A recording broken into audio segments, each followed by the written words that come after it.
Hey there, YouTube. This is Dr. Dual Sport. I'm going to go for a little ride today with my friend Mike.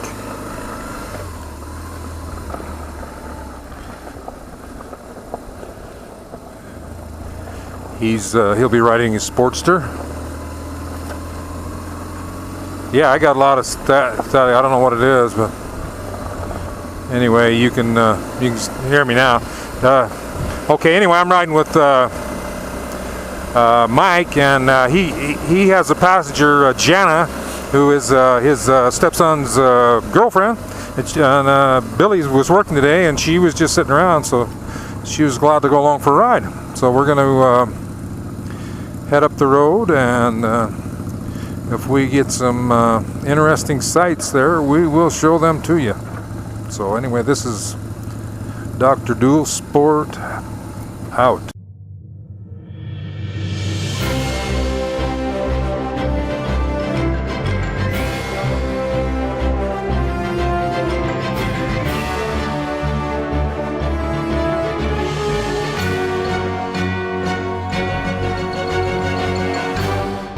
Well, here we are at the Silver Sage. This is kind of like a stagecoach stop from the olden days.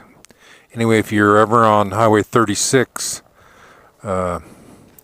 traveling past Vernon, Utah, make sure you stop at the Silver Sage. They have excellent hamburgers. We had the bacon cheeseburger with fries. The food was good, the service was good, the company was good. They had time to visit and were very friendly. I would stop here again. Well, here's Vine Street.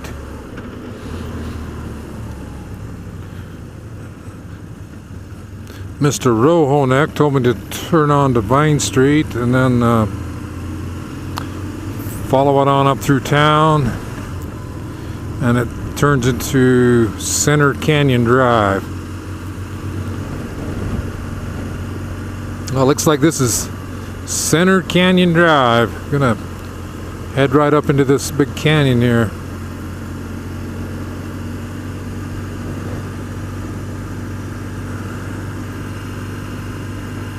It's like all the Quakies and the oaks starting to turn up on top there. Now this guy wants just to go right up the middle, I guess.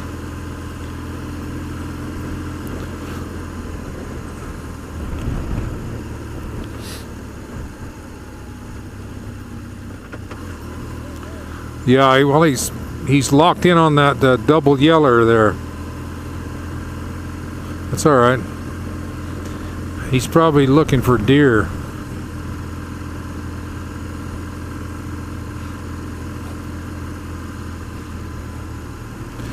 I think I'm gonna go by him here. Oh yeah.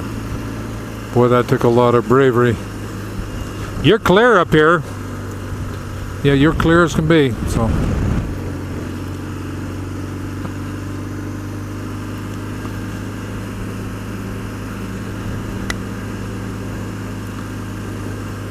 Why don't you come by me? There comes Mike in the Sportster. It says pay for camping. So I guess if you want to camp out, you have to pay, huh? Boy, this is beautiful. Beautiful little canyon. Look at those rocks up there. They're all cool.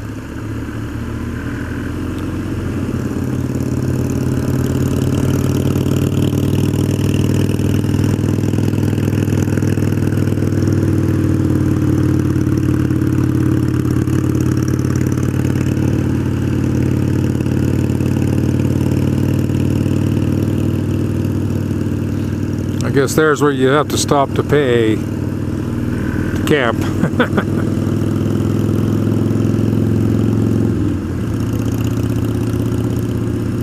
Yeah, this is nice and shady coming up through here. Yeah, this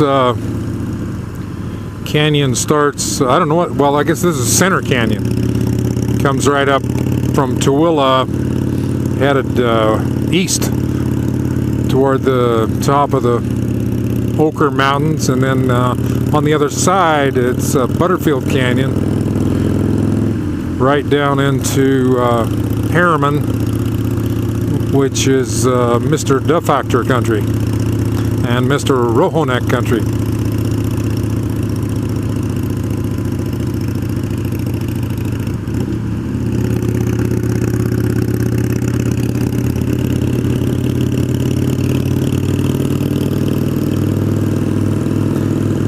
Yeah, we had run into a little bit of misfortune on the ride. Somewhere Mike has misplaced his glasses. We called back to the place where we had lunch, and they checked the tables, and then they even went outside, checked the bench that was out front there, and couldn't see any glasses. So I don't know.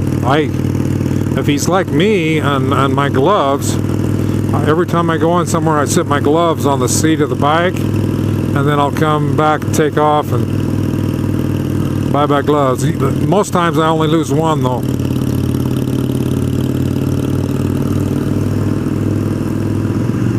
Yeah, that old Sportster loves this road. When we get right on top, if you see that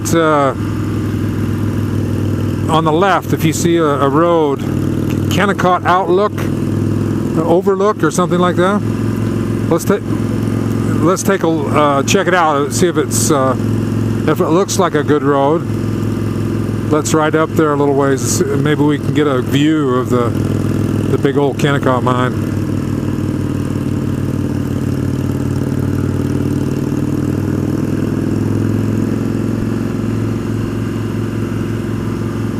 Yeah, this is a lot better than going down the freeway, man. I like this.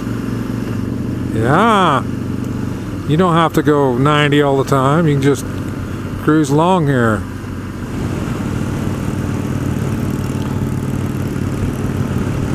Perfect day to ride, no traffic.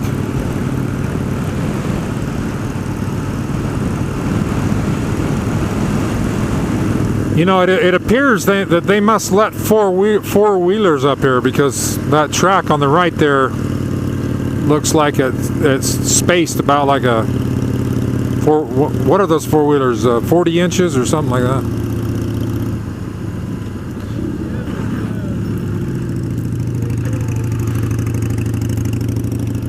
Yep. We'll see how we do. That dirt there looks like maybe they had a little flooding here recently in those thunder showers we've had, huh? Now you keep track of how many 100 yards this gravel is, okay?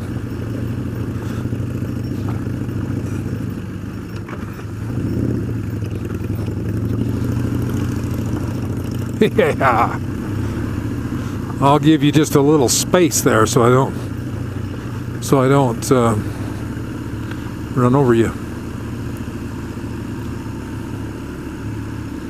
Oh, this isn't bad. Well, on the old GS, all I do is just stand up on the pegs and show. And but on the Sportster, with the forward foot controls, the way it's set up, you can't do that because there's nowhere to stand up. What does that mean? Get a run on it? Holy shit, it means get a run on it.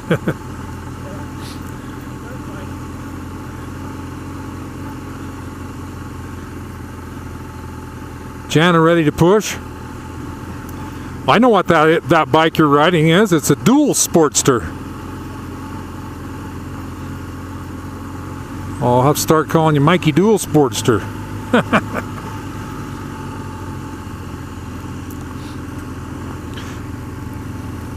Well, we'll see how well you do when you ford the river up here.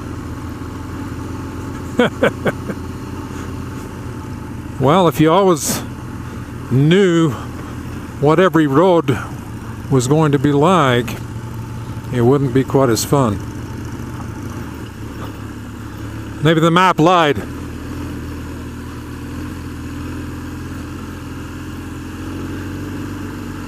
Yeah, old Rojo Knack told me it was just a few hundred yards, so.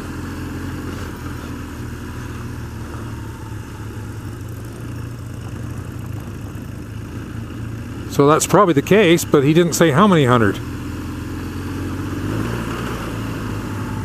Looks like we're getting pretty close to the top here, keep telling ourselves, huh?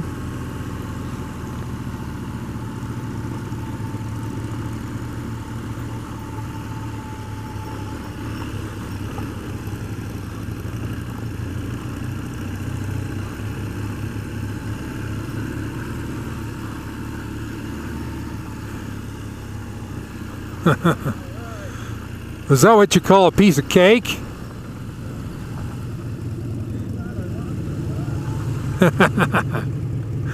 Well, are you gonna take a break? I guess we better get off the road or a little bit or something. I'm gonna pull ahead of you just a little bit then.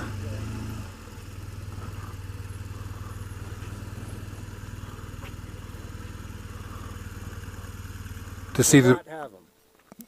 I can see better without them. Coming up this road, you can see better without your glasses. Well, it's good you lost your glasses then. Other than they cost $300. Yeah. Well, I guess we better take a little break. We made it. All right, we're ready. We're going to head down the Butterfield Canyon. You head out, Mike, and I'll just follow you down there. I'm locked up, and I'm in your way. And see if I can get on there. Get pointed downhill.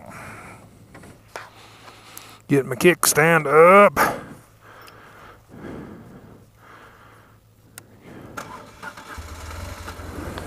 Kill button off. There we go. See that sign right there that says night crawlers, 10 cents a dozen.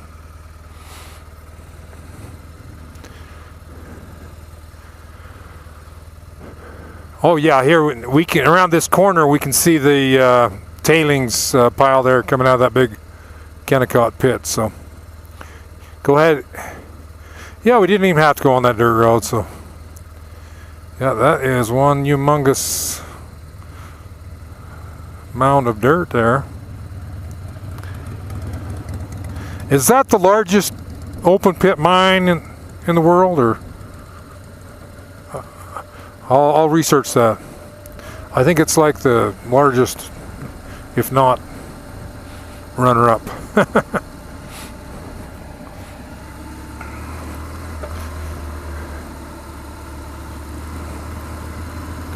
Yeah, this is Butterfield Canyon here. That this used to be like spring range for the sheep herds. I know there was a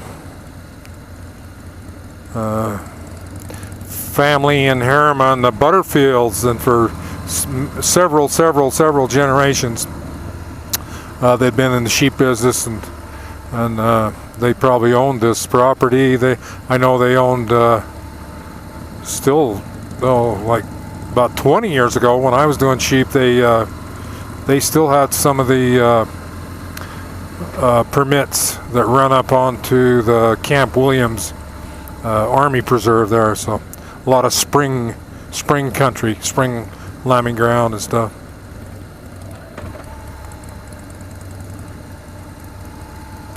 We talked to a deer hunter up on the top there, and he said that he come up here at 4:30 this morning, and this was a very busy little road. I think there's some people that actually commute up over here to Tooele every day in the summer. The road is closed in the winter, as you can see why. With these steep switchbacks, it would be, possible to keep it open.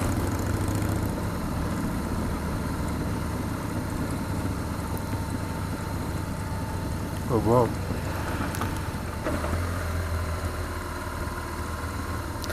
Especially with those cars that go down the middle of the road.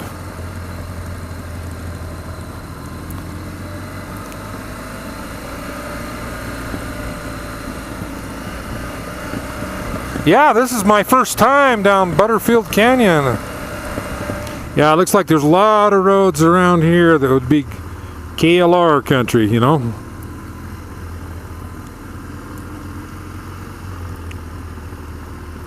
This BMW will go a lot of places, but it's a lot. It would be a lot easier on the KLR on you know, if it's rough at all, because of weight. You know, an extra 100 or 200 pounds just really makes a difference when you're in rough stuff, you know.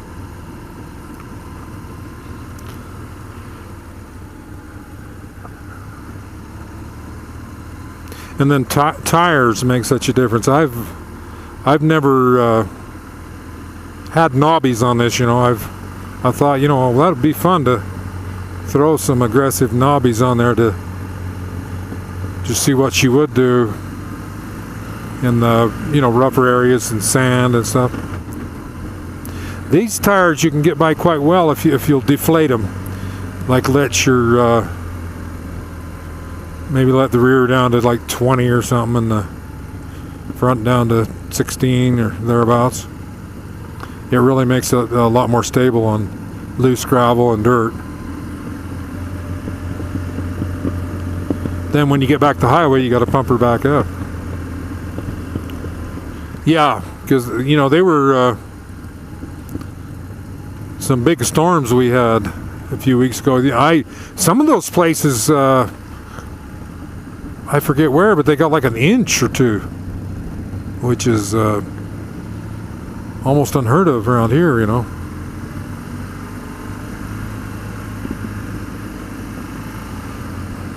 Now there you can see that big tailings pile there coming off of the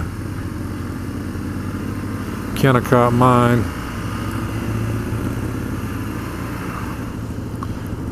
There's some more slow elk. Yep, that's a wide road.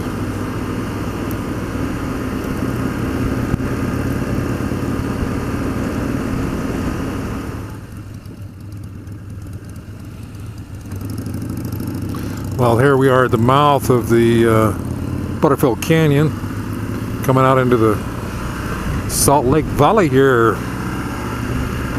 So, I want to thank you all for riding with us today. This is Dr. Dual Sport out.